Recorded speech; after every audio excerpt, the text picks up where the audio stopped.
Et on passe aux Jeux Olympiques d'hiver à Cortina, Milan, ou en Italie, qui se sont ouverts ce soir. On va s'interroger sur la place de l'Afrique. Le continent participe depuis 1960 sans aucune médaille, histoire d'une passion glacée à rebours de la géographie du continent, il faut le dire. Et pour en parler, on reçoit notre chroniqueuse bien-aimée sportive, justement, Émilie Boyle. Émilie, bienvenue, bonsoir. Bonsoir. Alors, les Jeux Olympiques d'hiver, vous les adorez, vous êtes suisse, je le rappelle, battent officiellement leur plein en Italie. Il y a plusieurs athlètes africains qui y participent néanmoins. Oui, alors 15 athlètes africains de 8 pays différents seront aux Jeux Olympiques d'hiver à Milan-Cortina. 10 en ski alpin, 3 en ski de fond et 1 en skeleton et en ski acrobatique ou ski freestyle. L'Afrique du Sud est le pays le plus représenté avec 5 athlètes.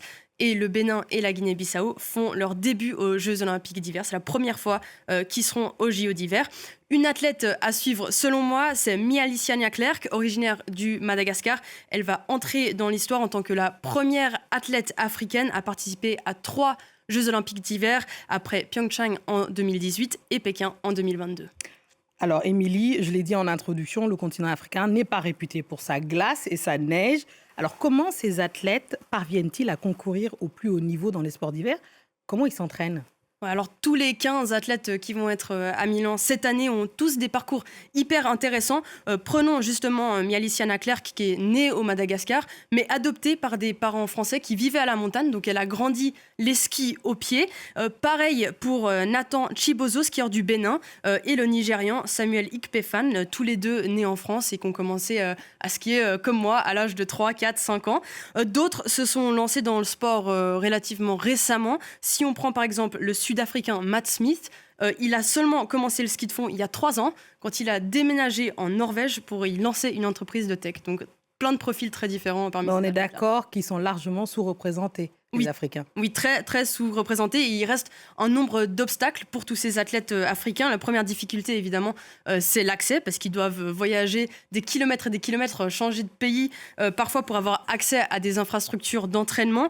Et l'autre gros problème, évidemment, c'est le financement. Les sports d'hiver restent souvent des sports de luxe. Un bobsleigh, par exemple, coûte 40 000 euros, par exemple. Et quelques jours à peine, la skieuse kenyane Sabrina Simader a dû se retirer en citant des problèmes budgétaires. Elle devait financer une partie de sa campagne au JO elle-même. Donc pour l'instant, les sports d'hiver ne sont pas la priorité en Afrique. Beaucoup de gouvernements préfèrent financer des sports un petit peu plus populaires comme le foot ou l'athlétisme, les JO d'été par exemple.